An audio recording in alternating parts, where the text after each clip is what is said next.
Herschel Walker to the Vikings, 1989, the trade that built a dynasty and destroyed another. In 1989, the Dallas Cowboys were a disaster 1-15 record, empty stadium, and a new owner named Jerry Jones desperate to make a splash. Their only asset, running back Herschel Walker, a physical freak coming off a 500-yard season. The Minnesota Vikings, believing they were one player away from a Super Bowl, made an offer that seemed too good to refuse. The Vikings received Walker and 4 mid-round picks. The Cowboys, they got 5 players and 8 draft picks, including 3 first-rounders and 3 second-rounders. What happened next is NFL legend. Cowboys coach Jimmy Johnson flipped most of those players for even more picks, ultimately using the haul to draft Emmitt Smith, Darren Woodson, and Russell Maryland, while packaging other picks to move up for Alvin Harper. The result? The Cowboys built the 1990s dynasty that won 3 Super Bowls in 4 years. The Vikings? Walker lasted just 2.5 underwhelming seasons in Minnesota, never rushing for more than 825 yards, and the team never reached the Super Bowl. This wasn't just a trade, it was highway robbery that transformed the Cowboys from laughingstock to America's team, while setting the Vikings back a decade. It's still taught in sports management classes as both a cautionary tale and a masterclass in asset management.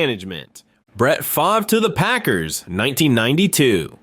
Sometimes the best trades are the ones where nobody knows what they're actually getting. In 1992, Brett Favre was a hard-partying second-round pick who had thrown just 4 passes as a rookie with the Atlanta Falcons, 2 of which were intercepted and none of which were completions. Falcons coach Jerry Glanville couldn't stand him, famously saying it would take a plane crash for him to put Favre in a game. Meanwhile, Packers GM Ron Wolf had coveted Favre in the previous draft but couldn't get him. When the opportunity arose, Wolf sent a first-round pick to Atlanta for the unproven quarterback. The Falcons thought they'd committed a highway robbery. Instead, they'd handed Green Bay a 3-time MVP and future Hall of Famer who would lead the Packers to 2 Super Bowls, winning 1, while starting an NFL record 297 consecutive games. The trade didn't just resurrect the Packers, it restored one of the NFL's cornerstone franchises to relevance after 2 decades of futility. The Falcons used that first-round pick on running back Tony Smith, who rushed for a total of 329 yards in his entire career. Even more painful for Atlanta. Just 3 years after trading Favre, they drafted another quarterback they'd mismanaged, Jeff George. The Favre trade didn't just change 2 franchises, it altered the entire NFC power structure for nearly 2 decades. John Elway to the Broncos, 1983. Sometimes the best trades are the ones forced by player power. In 1983, John Elway was the consensus #1 pick, a generational quarterback prospect from Stanford. The problem? The team with the first pick was the Baltimore Colts, and Elway wanted nothing to do with them. He publicly threatened to play baseball for the Yankees instead, forcing the Colts' hand. After drafting him first overall, they traded him to Denver for quarterback Mark Herman, offensive lineman Chris Hinton, and a first-round pick in 1984. The Broncos got a Hall of Fame quarterback who would lead them to 5 Super Bowls, winning 2. The Colts? They got solid players, but nothing close to Elway's value. The real damage came in the aftermath. The franchise spiraled, and just a year later, owner Robert Irsay infamously moved the team to Indianapolis in the middle of the night. The Elway trade didn't just give Denver a franchise quarterback, it fundamentally altered 2 cities' sports histories. Baltimore wouldn't get another NFL team until 1996, while Denver became a destination franchise. Elway's trade also set the precedent for drafted players leveraging their way out of situations, a power dynamic that continues today. One man's refusal to play in Baltimore changed the NFL map forever. By the way, I'm going to be posting a lot here, so it would mean a lot if you subscribed and dropped a like for the algorithm. Marshall Faulk to the Rams, 1999, the trade that launched the greatest show on turf. In 1999, the Indianapolis Colts had a decision to make. They held the 4th overall pick, likely to select running back Edgerrin James, making their current star Marshall Faulk expendable. The St. Louis Rams, coming off a 4-12 season and having just lost quarterback Trent Green to injury, needed a spark. They sent 2nd and 5th round picks to Indianapolis for Faulk, a steal that would change football history. The Rams paired Faulk with unknown quarterback Kurt Warner, and the result was revolutionary. Faulk became the perfect weapon in Mike Martz's offense, a dual threat who would win NFL Offensive Player of the Year 3 straight seasons. The Rams won Super Bowl 34 that very season and returned to the Super Bowl 2 years later. They didn't just win games, they transformed offensive football with a scheme that prioritized space, timing, and versatility. The Colts? James was an excellent player, but they traded away a Hall of Famer for mid-round picks. The silver lining? The following year, they drafted another Hall of Famer, Peyton Manning. This trade didn't just create a champion, it changed how offenses are constructed, with modern attacks still borrowing concepts from those Rams teams. One mid-level trade created a football revolution.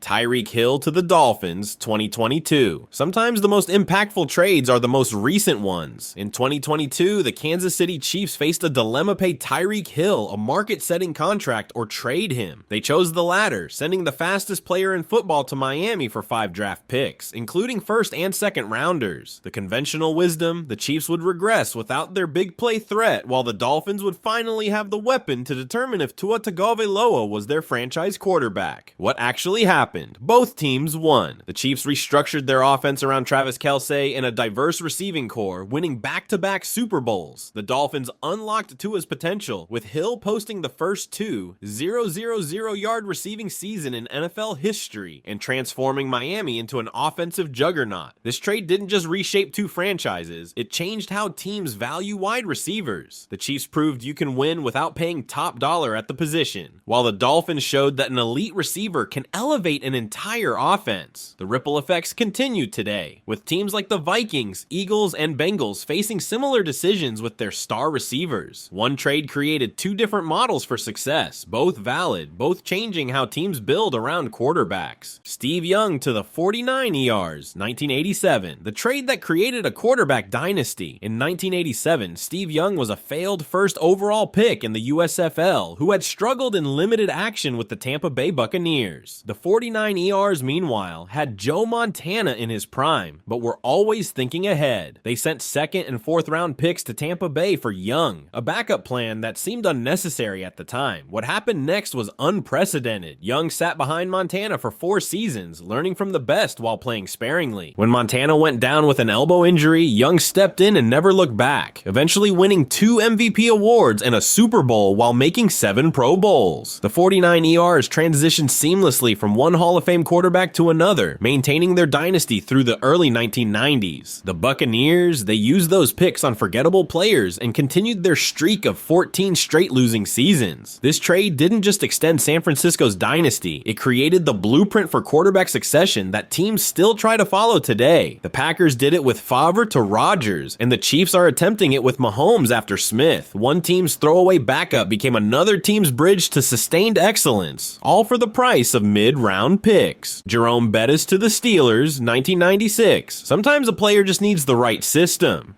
In 1996, Jerome Bettis was a former Rookie of the Year whose bruising style no longer fit the St. Louis Rams' new turf-based, wide-open offense under coach Rich Brooks. The Pittsburgh Steelers, meanwhile, had just lost their power back Bam Morris to legal troubles. The trade was simple: Bettis and a 3rd-round pick to Pittsburgh for 2nd and 4th-round picks. What followed was a perfect marriage of player and franchise. Bettis became the Bus, the embodiment of Pittsburgh's smash-mouth identity. He rushed for over 1,000 yards in each of his first 6 seasons with the Steelers, making 4 Pro Bowls and helping them reach 2 AFC championships. His career culminated in Super Bowl 40, where he retired as a champion in his hometown of Detroit. The Rams, they drafted Lawrence Phillips to replace Bettis, one of the biggest draft busts in NFL history. This trade didn't just give Pittsburgh a franchise icon, it reinforced the importance of matching player skills to team identity. The Steelers knew exactly who they were and found the perfect player to embody that ethos. One team's misfit became another team's legend, all because Pittsburgh understood its own DNA better than St. Louis understood Bettis' value. Champ Bailey for Clinton Portis, 2004, the rare trade that genuinely helped both teams. In 2004, Washington had a star cornerback in Champ Bailey, but needed a running back. The Denver Broncos had a star running back in Clinton Portis, but needed secondary help. The result was a blockbuster straight-up swap of Pro Bowlers, with Washington also throwing throwing in a second-round pick. Bailey went on to make 8 Pro Bowls with Denver, cementing his status as one of the greatest cornerbacks ever. Portis rushed for over 1,000 yards in 4 of his 7 seasons in Washington, becoming one of their most productive backs ever. Both players delivered on their promise, making this one of the fairest superstar trades in sports history. The trade highlighted a fundamental truth about the NFL: positional value matters. Denver got the better long-term value because elite cornerbacks typically have longer careers than running backs, but Washington got exactly what they needed in the short term. This trade didn't just reshape 2 franchises, it showed that win-win deals are possible even when superstars are involved. In a league where most trades have clear winners and losers, Bailey for Portis stands as a reminder that sometimes both teams can get exactly what they need. Matthew Stafford to the Rams, 2021. The all-in trade that delivered a championship. In 2021, the Los Angeles Rams had a talented roster, but were limited by quarterback Jared Goff, whose limitations had become increasingly apparent. The Detroit Lions had a franchise quarterback in Matthew Stafford, who had requested a trade after 12 seasons without a playoff win. The Rams sent Goff 2 first-round picks and a 3rd-rounder to Detroit for Stafford, a massive price that signaled their Super Bowl ambitions. The gamble paid off immediately. Stafford threw for 4,886 yards and 41 touchdowns in his first season in Los Angeles, leading the Rams to a Super Bowl victory over Cincinnati. The Lions used the draft capital to accelerate their rebuild under coach Dan Campbell, eventually becoming a contender themselves. This trade didn't just deliver a championship to Los Angeles, it validated the all-in team-building approach that has become increasingly common. The Rams sacrificed their future for present success, a strategy that delivered the ultimate prize. It also freed Stafford from the narrative that he couldn't win big games, cementing his legacy as more than just a stat compiler. One trade changed the trajectories of 2 franchises and altered how teams approach the championship window.